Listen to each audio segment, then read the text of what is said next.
రావు గారు వాళ్ళందరూ కొంచెం బిజీగా ఉన్నారు. అందుకే మనము దేవుని యొక్క వాక్యంలో మనము ముందుకు కొనసాగింపుకు ప్రార్థన చేసుకుందాం. పరిశుద్ధుడా, మహోన్నతుడా, మహాగణుడ, మహిమ కలిగిన తండ్రి, కృపాచారి, కనికరం కలిగిన దయగలిగిన దేవ, నీకు వేలాది కృతజ్ఞతాస్తుతులు స్తోత్రములు చెల్లించుకుంటున్నాం. ప్రేమ స్వరూపి, ఆత్మ స్వరూపి, మహిమ స్వరూపైన దేవ, నీకు వేలాది కృతజ్ఞతాస్తుతులు స్తోత్రములు. ప్రభు ఆయన ఈ పొద్దున జాము కాలము ఇప్పటి వరకు ప్రభు నీ వాక్యము ద్వారా నీ దాసుని మీరు నిలబెట్టుకుని ప్రభు నీ ఆత్మ ద్వారా ప్రేరేపించి నడిపించిన విధానం కొరకు స్తోత్రం. అలాగే నా ప్రభు వినగలిగిన చెవులు గ్రహించగలిగిన మనసు ప్రతి బిడ్డకి దయచేయమని సర్వసత్యంలో నడిపిస్తున్న పరిశుద్ధాత్మ దేవ, మీరు మాలో ఉన్నారని ప్రభు మరొక్కసారి రుజుపరుస్తున్న విధానం కొరకు ప్రభు తండ్రి ప్రతి బిడ్డని దర్శించండి. ప్రతి బిడ్డతో మీరు మాట్లాడండి, నన్ను అభిషేకించండి అయ్యా. నీ అధికారానికి నేను లోబడుతున్నాను ప్రభువా. వచ్చిన ప్రతి బిడ్డని దీవించు నాయనా. నీ దయగలిగిన హస్తము బిడ్డల మీద ఉంచుమని సమస్త కీర్తి ఘనత మహిమ నీకే ఆరోపిస్తూ త్వరలో రానే ఉన్న నజరేయుడైన యేసుక్రీస్తు ప్రభు శక్తి గల నామంలో అడిగి వేడుకుని పొందుకున్నాము మా తండ్రి. ఆమేన్. ఆమేన్. ఆమేన్. ఆమేన్. హల్లెలూయా. హల్లెలూయా. అన్న రీసౌండ్ వస్తుంది. అదేనమ్మా. మేము కొన్ని వారాల నుండి దేవుని ఆత్మ గురించి మాట్లాడుతూ, అలాగే ఈ లోకంలో వాక్యము, దేవుని యొక్క వాక్యము ఎన్ని ఆత్మలు పనిచేస్తున్నాయి అనేది మనము చూస్తున్నాం. అంటే మన జీవితంలో అయితే పరిశుద్ధాత్మ దేవుడు పనిచేస్తున్నాడు. ఆ పరిశుద్ధాత్మ దేవుడు సర్వసత్యంలోకి నడిపిస్తున్నాడు. కానీ వాడికైతే అనేక ఆత్మలు ఉన్నాయి. అనేక ఆత్మలు దేనికంటే ఒక్కొక్క ఆత్మ ఒక్కొక్క మనిషిని పడగొట్టడానికి ప్రయత్నం ఈ లోకంలో చేస్తూ ఉంటది. ఎందుకంటే ఈ లోకాత్మ ఏం చేస్తుందంటే, అంటే అది సాతానే, కానీ వాడికి చాలా బ్రాంచెస్ ఉన్నాయి. అనేక విధాలుగా మనుషుల్ని పడగొట్టడానికి, బాధల్ని కలిగించడానికి, దుఃఖపరచడానికి, వాళ్ళని సత్యం నుంచి తొలగించడానికి అనేక ఆత్మల్ని వాడుకుంటాడు వాడు. అందుకే అబద్ధ ప్రవక్తలున్నారు, అదొక ఆత్మ. క్రీస్తు విరోధి, అదొక ఆత్మ. భయపిచ్చే ఆత్మ అంటే పిరికి ఆత్మ నిన్న చూసాం మనం. అలాగే దేవుని సంగమా, మనము ఒక్కొక్కటి మనం జాగ్రత్త చూసుకొనుంటే, ఒకేళ మనం దేవుడు ఆత్మ కలిగినా కూడా వాటి ప్రభావం నుంచి మనం చాలా జాగ్రత్తగుండాలి. ఎందుకంటే దేవుని సంగమా, మనం గనక సత్యం నుంచి తొలగిపోతే గనక వాళ్ళు ఎదురు చూస్తూ ఉంటారు. ఎందుకంటే దేవుని వాక్య ప్రకారంగా మనం జాగ్రత్త గమనిస్తే ఆహ్, పేతురు రాసిన పత్రికలో 5వ అధ్యాయంలో చెప్తూ ఉంటాడు. నీ అపవాది ఎవరిని మింగుదామా అని ఆయన చూస్తున్నాడు. అందుకే మనం పరిశుద్ధాత్మ కలిగి ఉంటే పరిశుద్ధాత్మ దేవుడి ద్వారా లేకపోతే లేఖనముల ద్వారా మనకి ఆయన తెలియపరిచేవాడుగా ఉన్నాడు. వాక్యం తెలియకపోతే ఏ ఆత్మ పనిచేస్తుందనేది మనకి గ్రహించలేం. అందుకే ఏ ప్రభావం పడుతుంది జనాల మీదకి, సంఘం మీదకి, ఎలాంటి ఆత్మలు పనిచేస్తున్నాయి అనేది మనకి తెలీదు. అందుకే ఈ యొక్క కొన్ని క్షణాలు దేవుడు నా హృదయంలో పెట్టిందేంటంటే, ఈ ఆత్మల గురించి మాట్లాడటం వలన మనుషులు గ్రహిస్తారు. వాళ్ళు కంటిన్యూ అబద్ధాలాడుతున్నారు. పరిశుద్ధాత్మ దేవుడు ఉంటున్నాడంటున్నాడు, కానీ కంటిన్యూ అబద్ధాలాడుతున్నాడు. ఎలా సాధ్యం? ఆత్మ ఏమో మనల్ని విడుదల కలిగించడానికి వచ్చాడు. పరిశుద్ధాత్మ దేవుడు ఎక్కడ ఉంటే అక్కడ స్వాతంత్రం ఉంటుందన్నాడు. స్వేచ్ఛ ఉంటుందంటున్నాడు. కానీ మనం స్వేచ్ఛ లేకుండా జీవిస్తున్నామంటే మనల్ని ఏదో బంధిస్తుందో, లేకపోతే ఏదో మనల్ని ప్రభావం పనిచేస్తుందని అర్థం దానికి. అది చాలా సంఘము గ్రహించాలి. ఎందుకంటే అనేక ఆత్మలు సంఘాల్లో దూరటానికి ప్రయత్నం చేస్తూ ఉంటారు. ఎందుకంటే సంఘంలో ఉన్న వాళ్ళని పడగొట్టడానికి.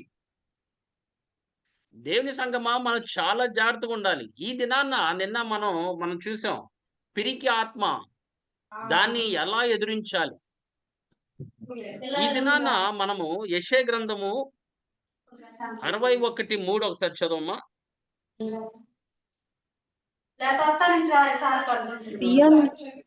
సియోనులో దుఃఖించు వారికి ఉల్లాస వస్త్రములు ధరింప చేయుటకును, బూడిదకు ప్రతిగా పూదండను, దుఃఖమునకు ప్రతిగా ఆనంద తైలమును, భారభరితమైన ఉమ్. ఆత్మకు ప్రతిగా స్తుతి వస్త్రమును వారికిచ్చుటకును ఆయన నన్ను పంపియున్నాడు.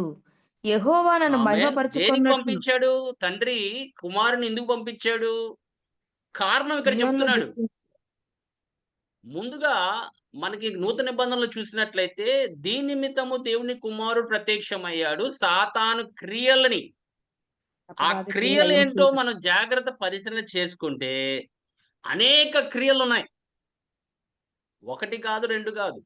ఇక్కడ కొన్ని మెన్షన్ చేశాడు. 61:3లో దుఃఖపరుస్తాడు. ఓకే. వాళ్ళకి ఏం చేస్తున్నాడు దేవుడు? ఉల్లాస మరొకసారి వస్త్రములు. చదవమ్మా. సియోనులో దుఃఖించు వారికి ఉల్లాస వస్త్రములు ధరింప చేయుటకును, బూడిదకు ఆమేన్. ఒకటి ప్రతిగా చాలు. ఒక్క నిమిషం అమ్మా. దుఃఖపరిచే వాళ్ళకి ఏం చేస్తున్నాడు? ఉల్లాస వస్త్రములు ఉల్లాస ధరింప చేస్తాడు. వస్త్రాలు ధరింపజేస్తున్నాడు.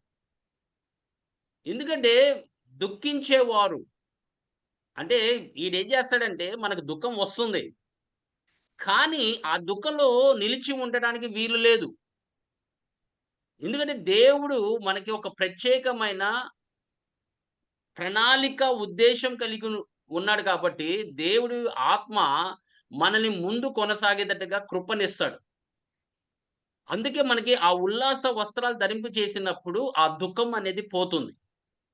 అలాగే రెండోదిగా బూడిదకు చదవమ్మా. ప్రతిగా పూదండను, బూడిదకు ఆ! ప్రతిగా పూదండను, దుఃఖమునకు ప్రతిగా ఆనంద తైలమును, హ్మ్. భారభరితమైన ఆత్మకు ప్రతిగా స్తుతి వస్త్రమును ఇదే వారికిచ్చుటకును ఆత్మ అమ్మా? ఆయనను పంపాను. భారభరితమైన ఆత్మకు ప్రతిగా స్తుతి వస్త్రము. భారభరితమైన ఆత్మ. ఆత్మ.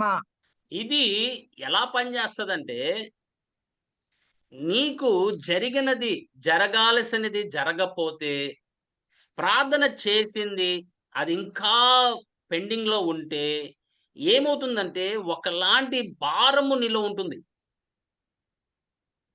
ఎవరన్నా చనిపోయినా, లేకపోతే ఎవరన్నా నీతో గొడవేసినా, గొడవ పడినా, లేకపోతే దేని కొరకు నువ్వు ప్రార్థన చేస్తున్నావు, దేని కొరకు నువ్వు వేచి ఉంటున్నావు, ఆ నీ సమయ ప్రకారంగా జరగపోతే ఏమవుతుందంటే మనుషులు ఏమవుతారంటే ఆలోచనలకు వెళ్ళిపోతారు.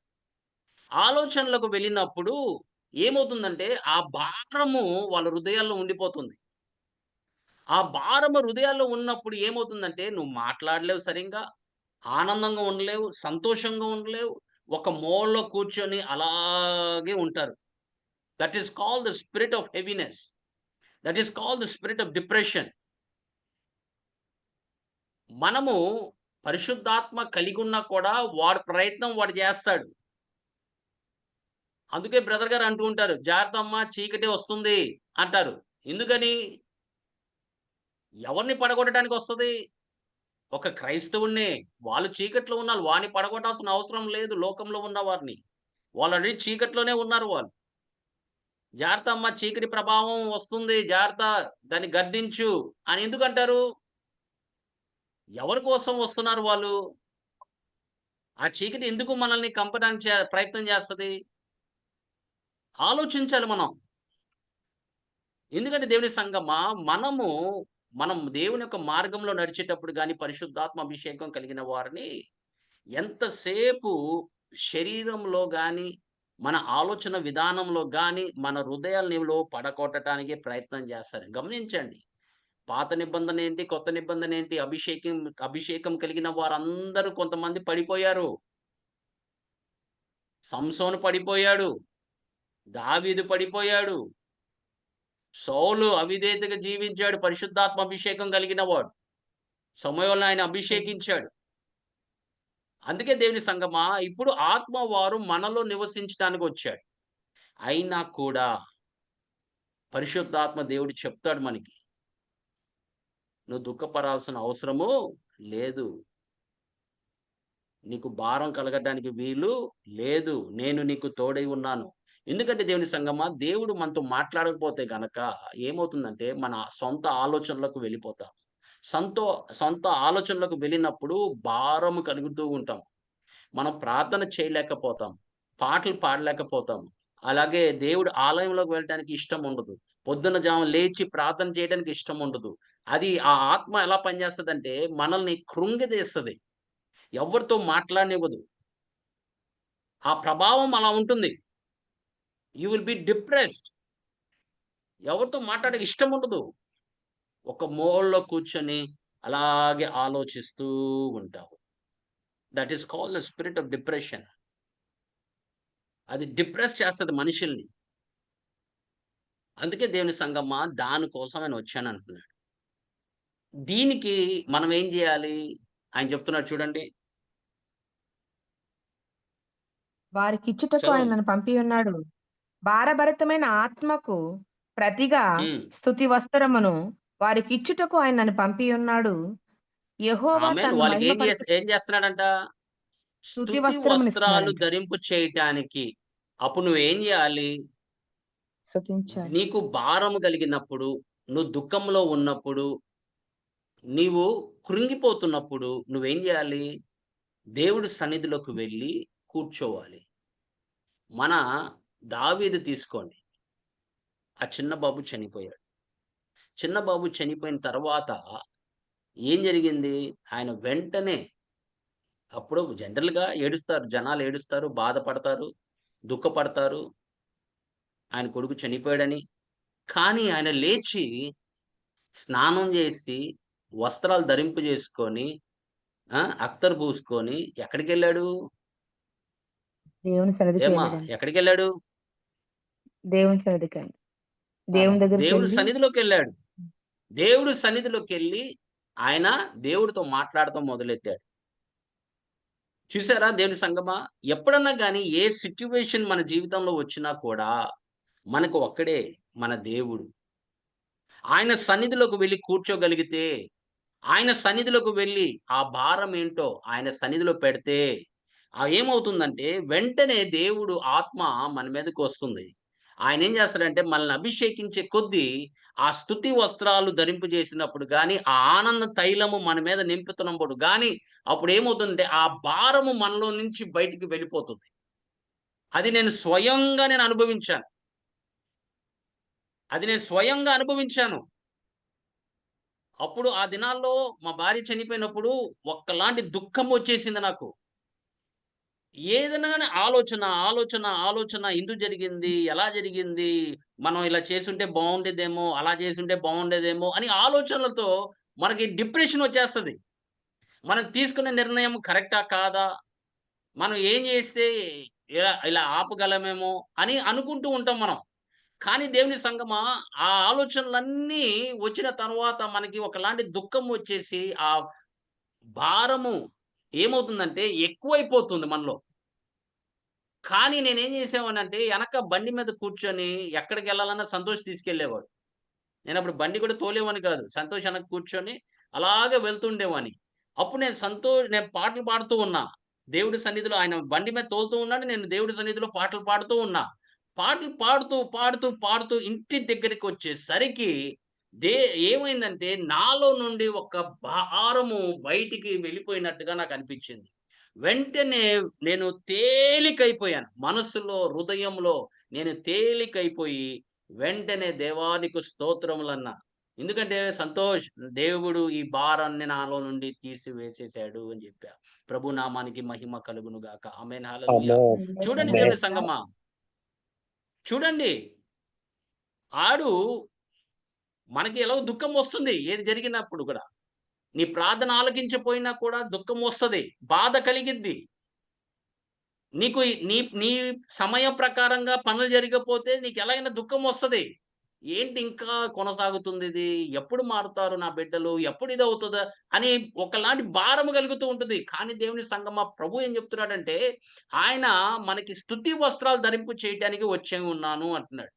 ఆ స్తుతి వస్త్రాల వలన ఏమవుతుందంటే, ఈ భారం భరితమైన తగ్గిపోద్ది. ఆత్మ ఏమవుతుంది ఇంక ప్రభావం ఉండదు. ప్రభావం అసలు ఉండదు. అందుకే నువ్వు ఆనందించాలి. దేవుళ్ళో ఎప్పుడు ఆనందించాలి. ప్రయత్నం చేయండి. కొద్దిగా స్టార్టింగ్‌లో కొంత కష్టంగుంటుంది. ప్రార్థన చేయటం సులువమ్మా. మనం కష్టాల్లో ఉన్నప్పుడు, భారాల్లో ఉన్నప్పుడు దేవుడి సన్నిధిలోకి వెళ్లి ప్రార్థన చేయటం మామూలుగా చేస్తాం. కానీ ఆరాధించటం చాలా కష్టం. చాలా చాలా కష్టం. దేవుడు సన్నిధిలో కూర్చొని దేవుడిని ఆరాధించాలంటే, దేవుని స్తుతించాలంటే చాలా కష్టం. కానీ ప్రయత్నం చేయాలి. నువ్వు ఇంకా కూర్చొని పాటలు పాడాలి. ఆయన మహిమ గురించి నువ్వు పాడాలి. ఆయన చేసిన మేలుని గురించి పాడాలి. ఆయన నీ గురించి ఇంతవరకు నీకు చేసినన్ని జ్ఞాపకం తెచ్చుకోవాలి. ఆమేన్. హల్లెలూయా! తెచ్చుకునే కొద్దీ హల్లెలూయా. ఏమవుతుందంటే, నీకు మళ్ళీ తిరిగి ఆ స్తుతి ఆత్మ, ఆరాధన ఆత్మ నీకు కలిగినప్పుడు దేవుడు నిన్ను ఇంకా అభిషేకిస్తాడు. అప్పుడు ఆ దాంట్లో నుంచి నువ్వు బయటికి రావడానికి సులువుగా ఉంటుంది. లేకపోతే ఏమవుతుందంటే, ఆ ఆలోచనలోనే కూర్చొని ఉండిపోతావు. ఆ భారంలోనే కూర్చొని ఉండిపోతావు. దేవుని సంగమా, ప్రభు అందుకే చెప్తున్నాడు, నేను దీని నిమిత్తమే వచ్చానంటున్నాడు. సాతాను క్రియల్ని లయపరచుటకై. వాడి క్రియలు ఎన్నో ఉన్నాయి. అయన్నీ చూసుకుంటూ పోతే మనకి సరిపోదు టైము. మొదటి పాపము. ఆ పాపమనే క్రియని ఆయన లయపరచుటకై వచ్చాడని చెప్తున్నాడు.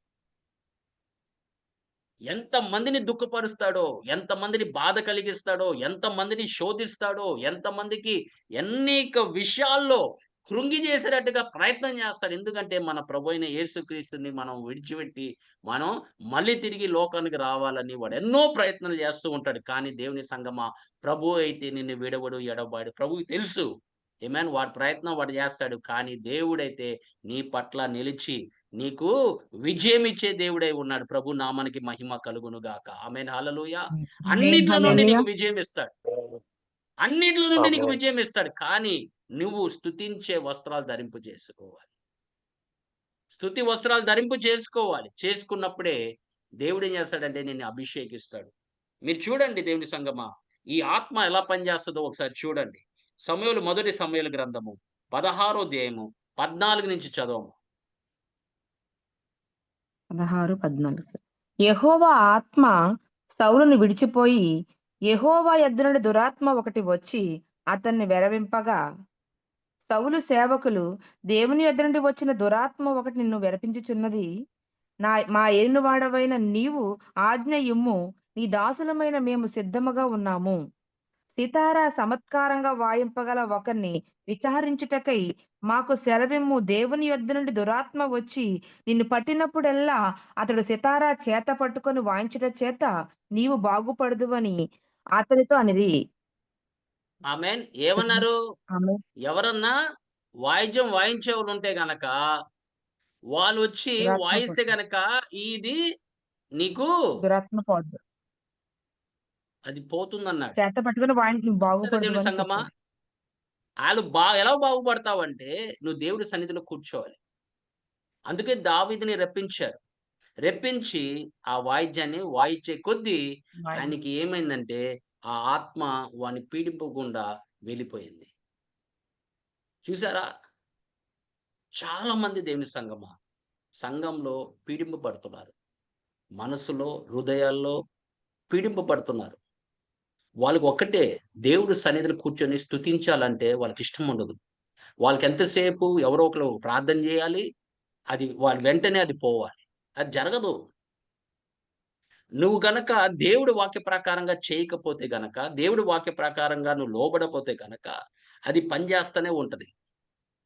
ఎంతసేపు మనకేంటంటే ఫాస్ట్ ఫుడ్స్ లాగా తొందరగా అయిపోవాలి. ఎవరైనా ప్రార్థన చేయాలి, మన మీద చెయ్యి వేయాలి, వెంటనే దాన్ని గద్దించాలి, పోవాలంటే పోదు. కొన్నిసార్లు పోదు. మీరు గమనించండి.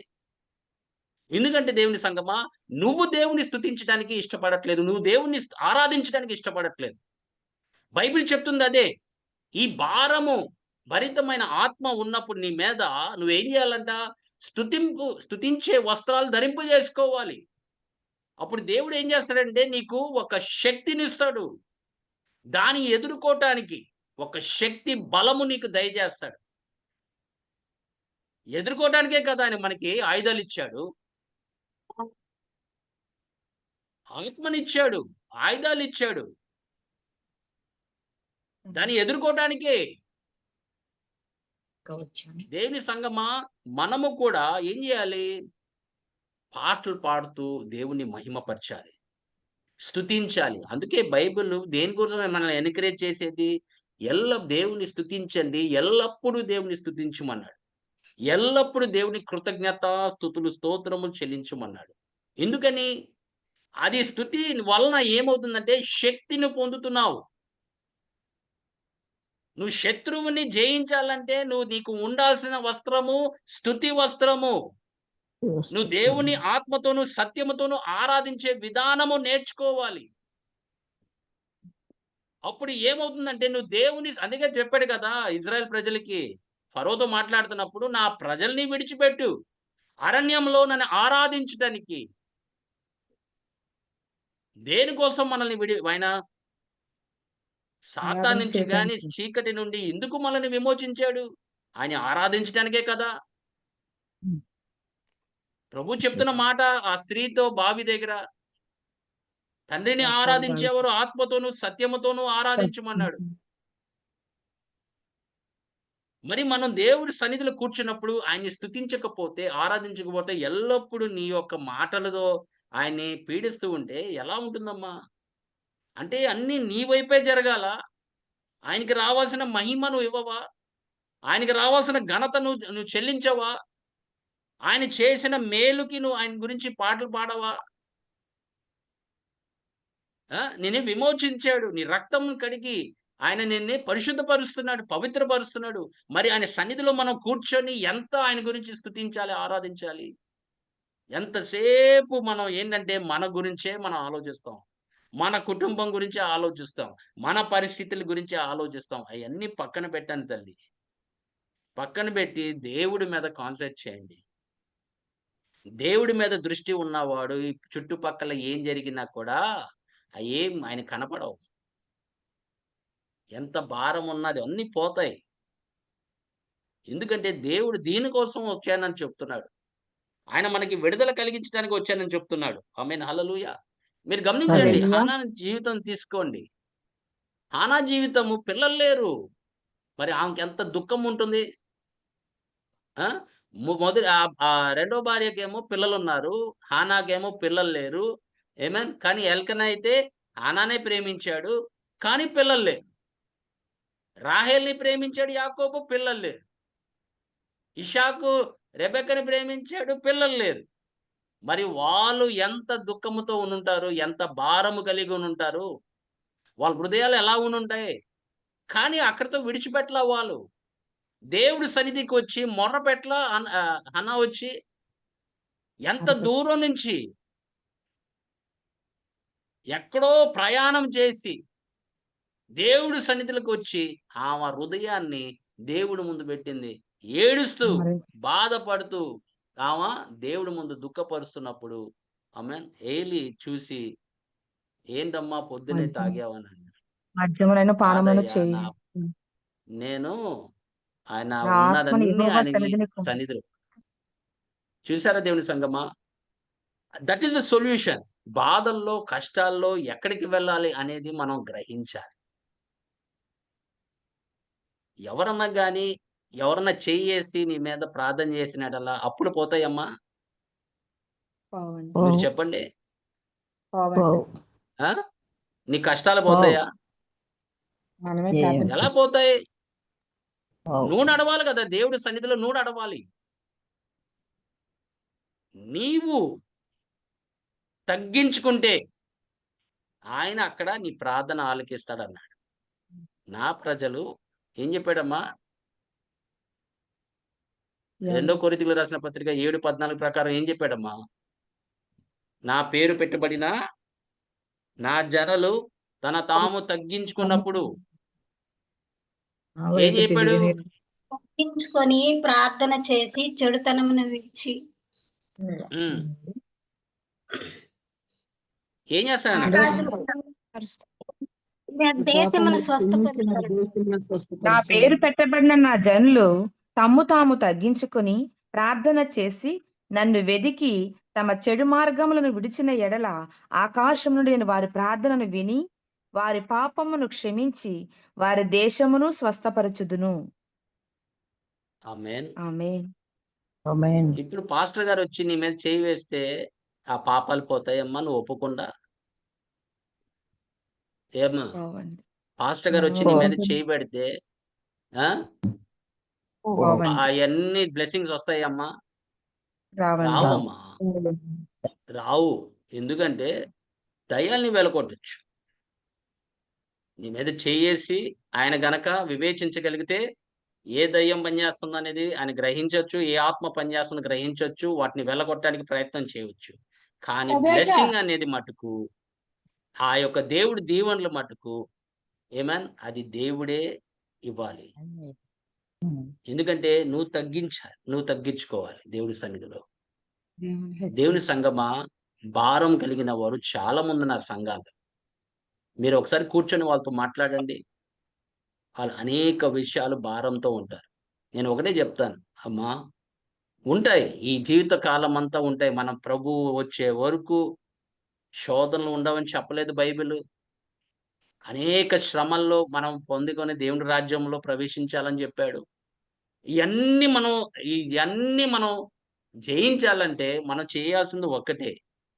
దేవుని మీరు స్తుతించండి, ఆరాధించండి. వాక్యముని ధ్యానించండి. అంతే మీరు చేయాల్సిన పని. మిగతాది ఆయనకు వదిలేసేయండి. ఆయనకి తెలుసు నిన్ను ఎలా విమోచించాలి, ఎలా విడిపించాలి, ఎలా దీవించాలి, ఆమేన్. ఎలా నిన్ను లేవనెత్తాలి, ఎప్పుడు నీతో మాట్లాడాలి, సమస్తం ఎరిగిన దేవుడికి తెలుసు. అందుకే దేవుని సంగమా, మనం చేయాల్సిన పని మనం చేయాలి.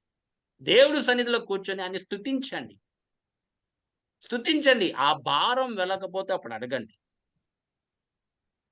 నీకు సంతోషము కలిగిస్తాడు, ఆనందము కలిగిస్తాడు. ఆశ్చర్యపోతారు జనాలు. ఎంత వచ్చినా కూడా నీ నోట్లో నుండి ఆయన్ని మహిమపరిచే మాటలు వస్తాయి తప్ప, ఆయన్ని దూషించే మాటలు రావు. ఆ గొణుగటం, సొనగటం అనేది ఉండదు దేవుని సంగమా. అందుకే దేవుని సంగమా, ఈ యొక్క ఆత్మ చాలా జాగ్రత్తగా ఉండాలి. ఆమేన్. ఏలీని నిన్న చూసాం. ఏలియా ఎలా దుఃఖపడ్డాడు, ఎలా భయపడ్డాడు. మాట ద్వారా. కొన్నిసార్లు మన మాటల ద్వారా మనుషుల్ని దుఃఖపరచొచ్చు. నీ మాటలు గుర్చి వాళ్ళని చంపొచ్చు హృదయంలో.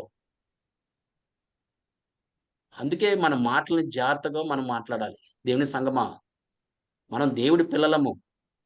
మనం ఆత్మ కలిగి ఉంటే గనక ప్రేమ చూపించాలి. నీలో దేవుడి ప్రేమ పరిశుద్ధాత్మ ద్వారా నింపబడుతున్నప్పుడు నువ్వు ఇతర మనుషులకు ప్రేమ చూపించాలి. ప్రేమ చూపించకపోతే గనక అది దేవుడి ఆత్మో కాదో నువ్వు అనుగ్రహించాలి.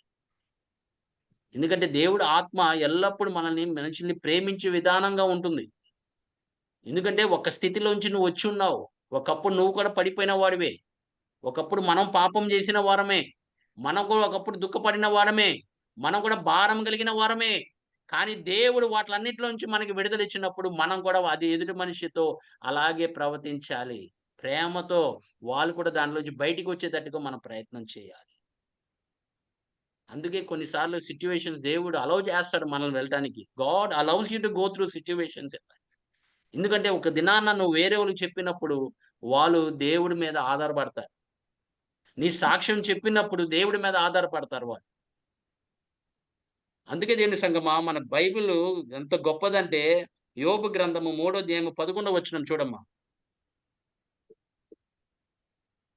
3:11 సార్. అవును.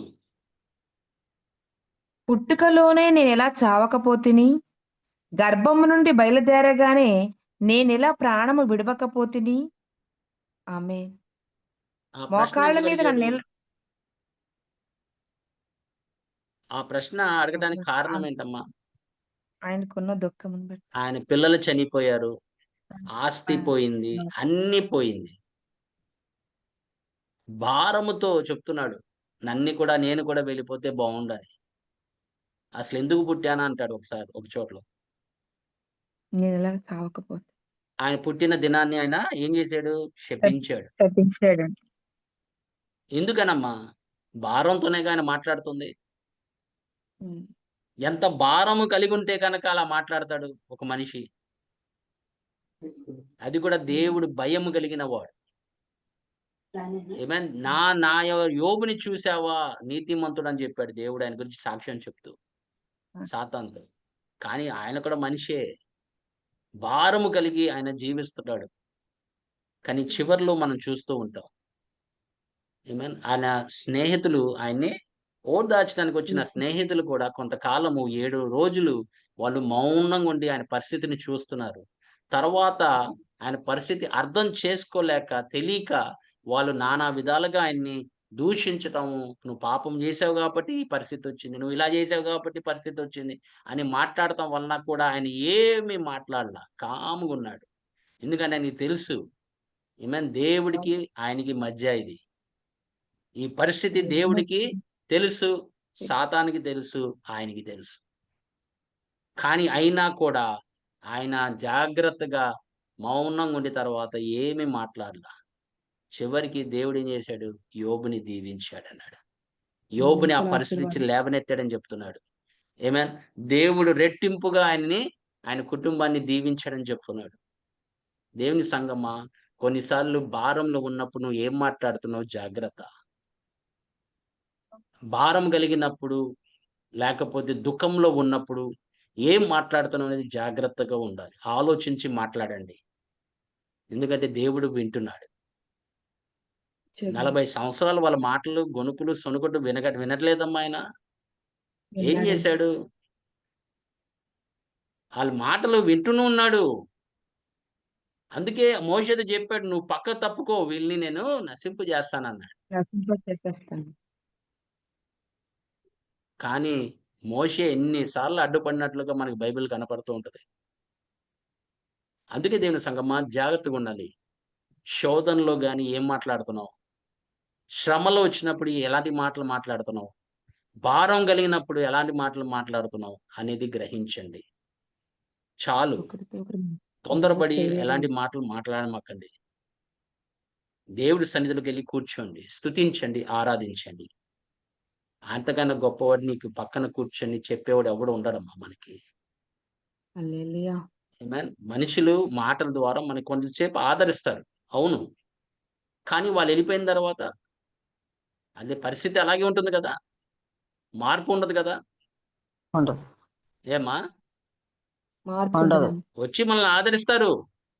మనం ఏ ఆదరిస్తారు. పరిస్థితిలో ఉన్నా వచ్చి ఆదరిస్తారు. ఎందుకంటే ప్రేమ, దేవుడి ప్రేమ చూపిస్తున్నారు మనకి. వాళ్ళు వెళ్ళిపోతారు. కానీ పరిస్థితి మారుతుందా? మారదు. మారు. దేవుడు ఒక్కడే మార్చగలడు దాన్ని. ప్రతిస్తుతిని మార్చు. అందుకే వీళ్ళు ఏం చేశారంటే దేవుడి సన్నిధిలోనే కూర్చున్నారు. ఎంత భారం కలిగినా, ఎంత దుఃఖము, ఎంత వేదన కలిగినా దేవుడి సన్నిధిలోనే కూర్చున్నారు కాబట్టి వాళ్ళకి విడుదల కలిగింది. హల్లెలూయా. దేవుడు వాళ్ళ ప్రార్థన ఆలకించాడు. ఆమేన్. ఎందుకంటే వాళ్ళు వేరే దిశకి వాళ్ళు వెళ్ళలేదు. దేవుడి వైపే చూస్తున్నారు. వాళ్ళ దృష్టి దేవుడి మీదే ఉంచారు. ఆమేన్. చేశారు. హల్లెలూయా. యెరిమియా గ్రంథం చూడండి హల్లెలూయా. ఒకసారి.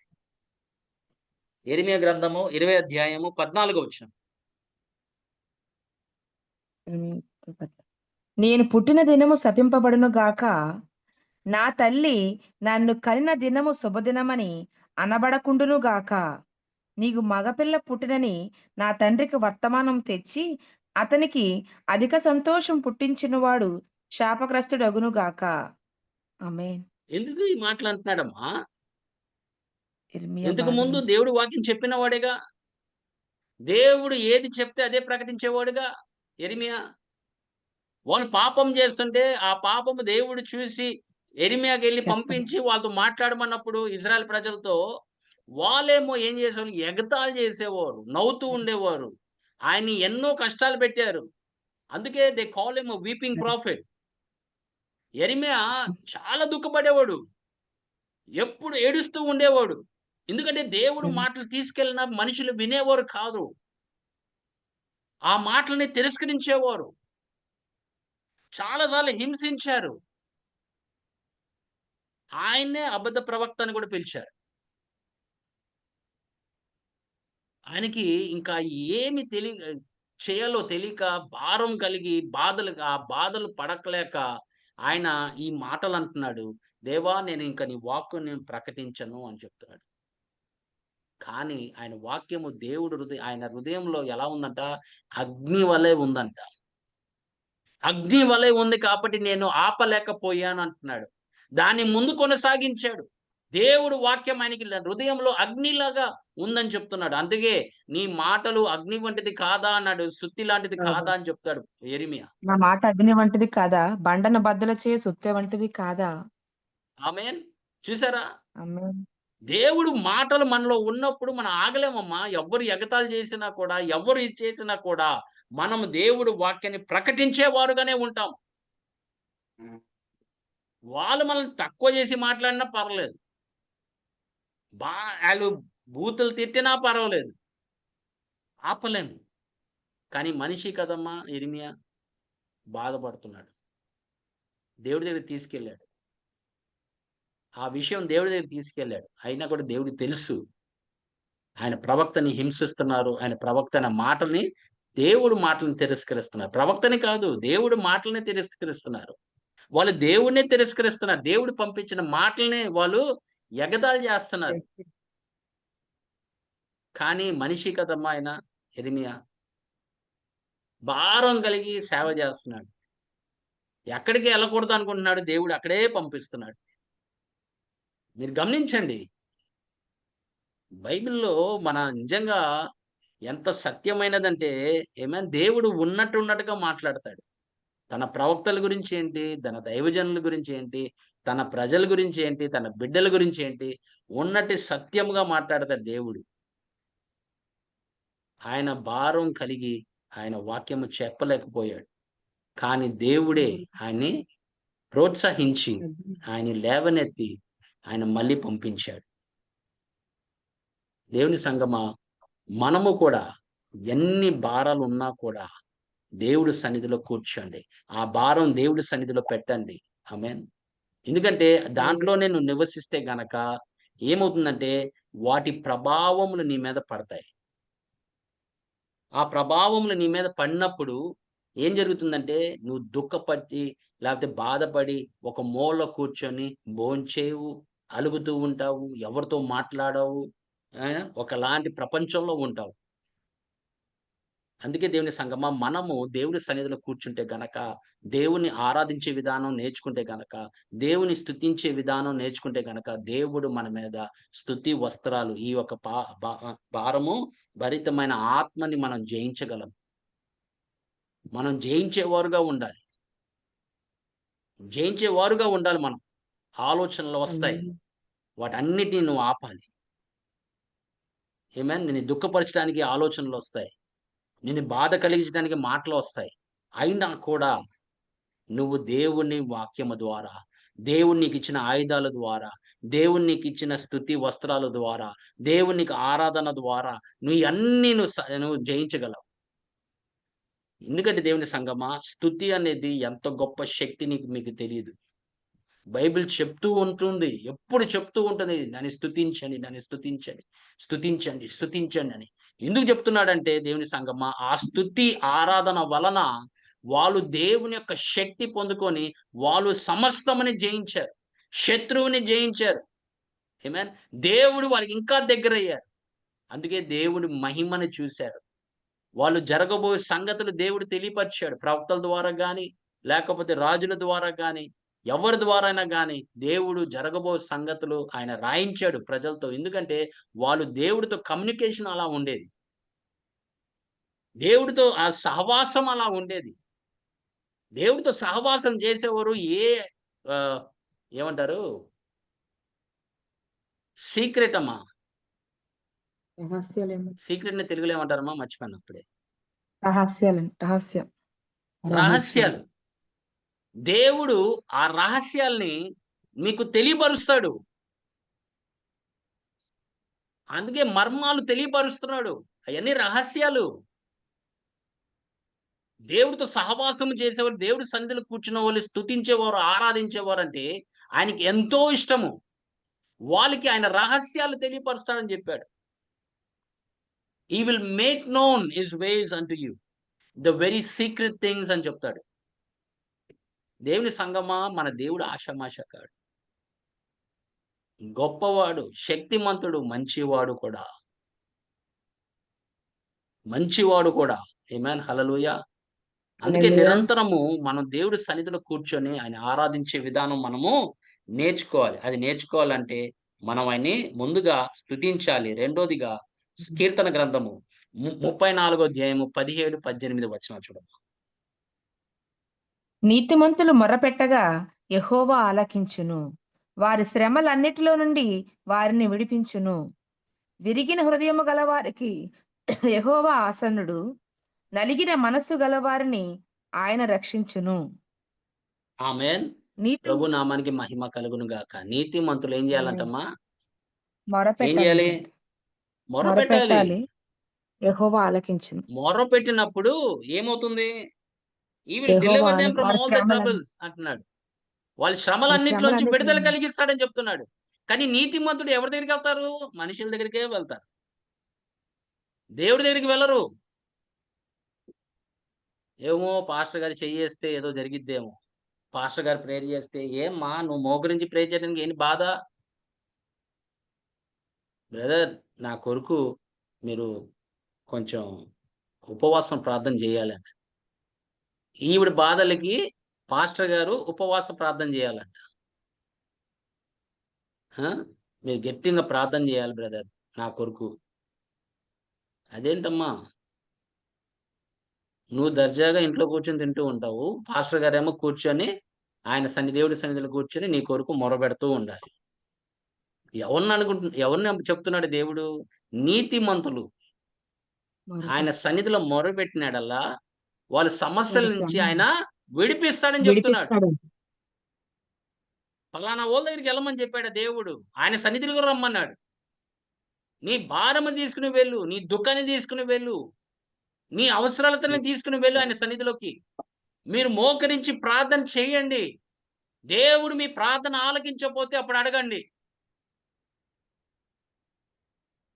ముందు మనం నేర్చుకోవాల్సినది కొన్ని ఉన్నాయమ్మా. మన కొరకు ప్రార్థన చేసేవాళ్ళు ఉంటారు. అది వేరే విషయము. కానీ మనం కూర్చోకుండా వాళ్ళ మీద మొత్తం భారమంతా తోసేస్తే ఎంతవరకుని అది న్యాయమమ్మా? మీరు చెప్పండి. నా కొరకు ప్రార్థన చేసేవాళ్ళున్నారు కదని నువ్వు ఎలా పడితే అలా జీవిస్తే, ఎలా పడితే అలా ఉంటే కార్యాలు జరుగుతాయా? దేవుడు చూడట్లేదా మనల్ని? జరగవండి. మనం ప్రార్థన చేయాలి. స్తుతించాలి. ఈ భారముని మనము జయించాలంటే దేవుణ్ణి స్తుతించాలి. స్తుతించాలి. దేవుడు మొరకు పెట్టాలి. మూడోదిగా చూడమ్మా. కీర్తన గ్రంథం 119:28. హ్మ్.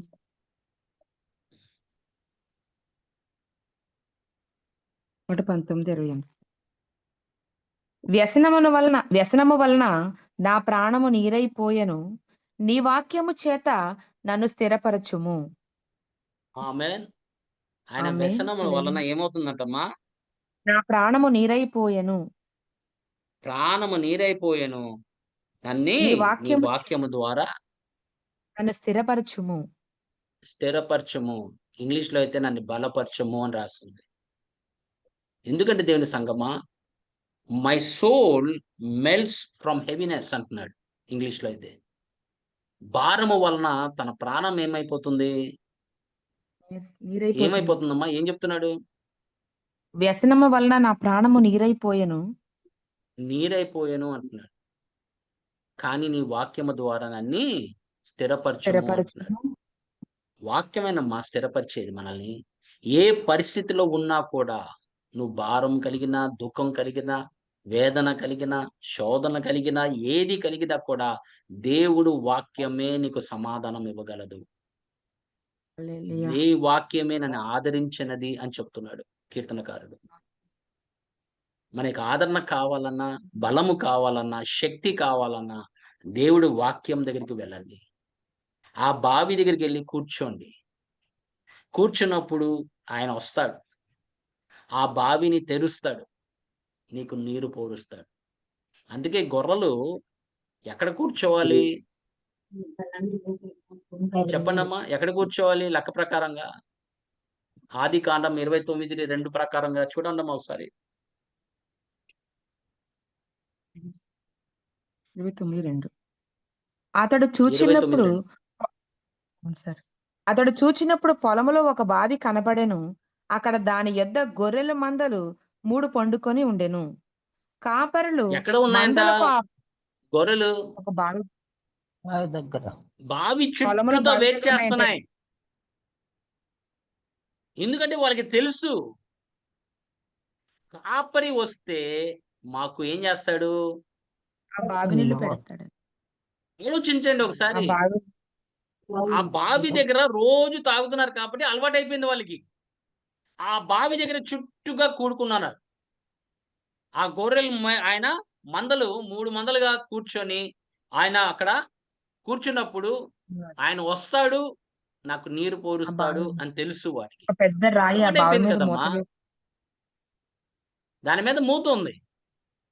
తీసాడంట. కాపరి వచ్చి ఏం చేస్తున్నాడు? అది తీసివేసి వాటికి నీళ్లు పెడుతుంది. నీరు పోయటం నీళ్లు పెడుతుంది. మొదలెడతాడు. అందుకే దేవుని సంగమా, మనం ఆ బావి దగ్గర కూర్చున్నప్పుడు దేవుడు నీతో మాట్లాడతాడు.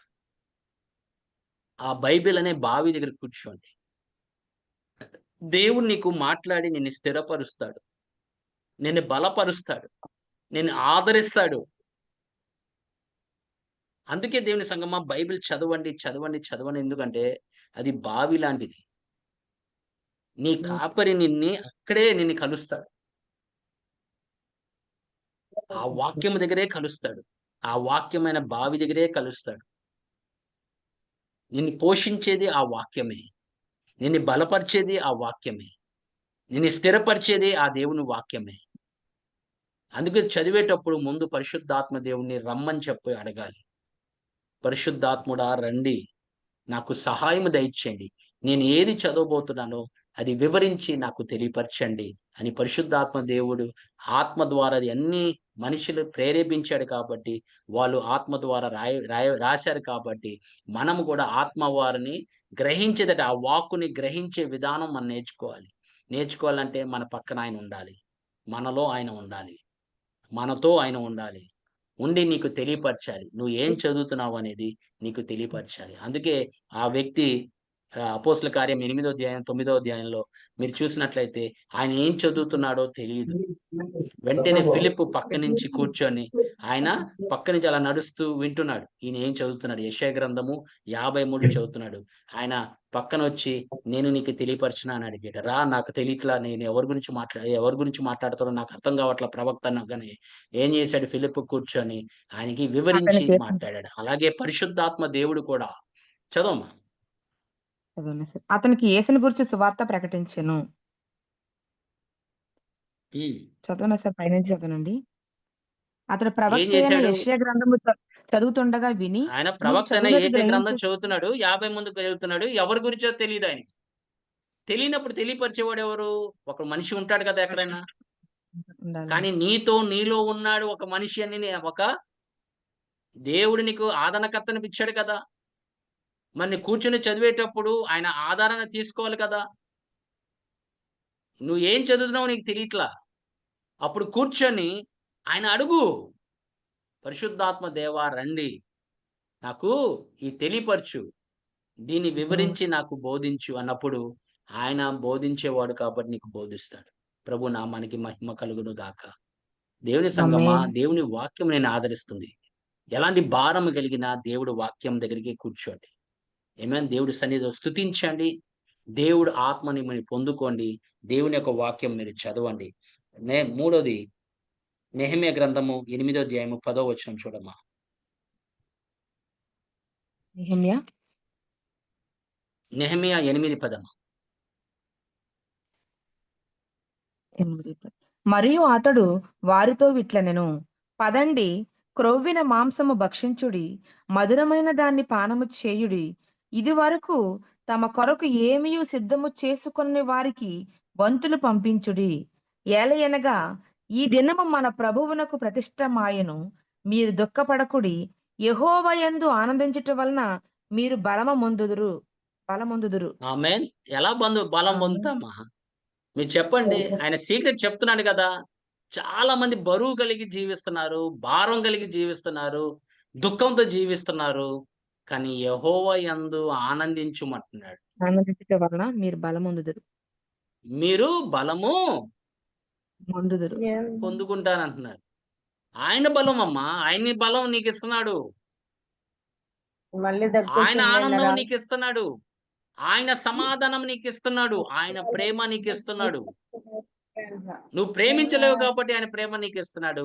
నీకు సమాధానం లేదు కాబట్టి నా సమాధానం నేను నీకు ఇచ్చి ఉన్నాను అని చెప్తున్నాడు. అలాగే నా ఆనందము కూడా ఆయన ఇస్తున్నాడు. నా సమస్తం ఆయనలో ఉన్నది మొత్తం మనకి ధారపోస్తున్నాడు. హల్లెలూయా. అప్పుడు భారం ఉన్నప్పుడు, దుఃఖం ఉన్నప్పుడు మీరు ఏం చేయాలమ్మా? ఏం చేయాలి? యెహోవా యందు సంతోషించుడి అంటున్నాడు. ఆయన యందు సంతోషించుడి. ఆయన యందు అంటున్నాడు. అప్పుడు ఆయన నీకు బలం ఇస్తాడు, శక్తినిస్తాడు.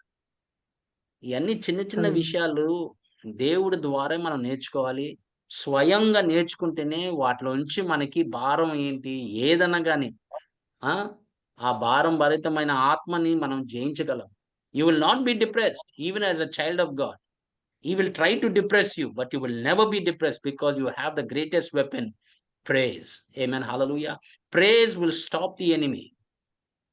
It's only your praise and your worship will bring down strongholds in your life. దేవుని సంగమా, అట్టి విధంగా మనం జీవించాలి. ఎందుకంటే ఈ లోకంలో అనేక ఆత్మలు పనిచేస్తున్నాయి. మెయిన్ ఏంటంటే దేవుని బిడ్డల్ని దుఃఖపరచడానికి, హింసించడానికి, బాధ కలిగించడానికి అనేక ఆత్మలు పనిచేస్తున్నాయి. కానీ మనము దేవుడు ఆయన వాక్యంలో 2వ అధ్యాయము, కొరింథీయులకు రాసిన పత్రిక 2వ అధ్యాయము 2వ అధ్యాయం చూడమ్మా. 2 కొరింథీయులకు రాసిన పత్రిక 2వ అధ్యాయము 11వ వచనం చూడమ్మా. 11వ వచనం సార్. నేనేమైనాను క్షమించి ఉంటే సాతాను మనను మోసపరచకుండునట్లు మీ నిమిత్తము క్రీస్తు సముఖమునందు క్షమించి ఉన్నాను. సాతాను తంత్రములను మనం ఎరగని వారము కాము. ఆమేన్. ఏమంటాడమ్మా? నేనేమైనాను సాతాను తంత్రములు మనం ఎరగని వారము కాము. మేము ఎరగని వారము ఐఎమ్ కాము. Not ignorant of his devices. వాడు ఏ రూపంలో వచ్చినా నేను అలాగే పట్టేయగలను. అందుకే దేవుని సంగమా, మనం లేఖనములు చదివితే లేఖనముల ద్వారా మనము అనుదినము ఆ బావి దగ్గర కూర్చుంటే గనక మనం అనేక విషయాలు తెలుసుకోవడానికి మనకి దేవుడు తెలియపరుస్తాడు. అప్పుడు నీవేమవుతావు అంటే వాక్యం ద్వారా బలపరచబడతావు. నీ స్తుతి ఆరాధన ద్వారా బలపరచబడతావు. ఏదైనా నేను దుఃఖపరచడానికి ప్రయత్నం చేసినా ఆ ప్రభావం నీ మీద ఉండదు, పడదు కూడా. ఆ ప్రభావం హల్లెలూయా. పడదు. ఎందుకంటే దేవుడు ఆత్మ నీ మీద ఉంది.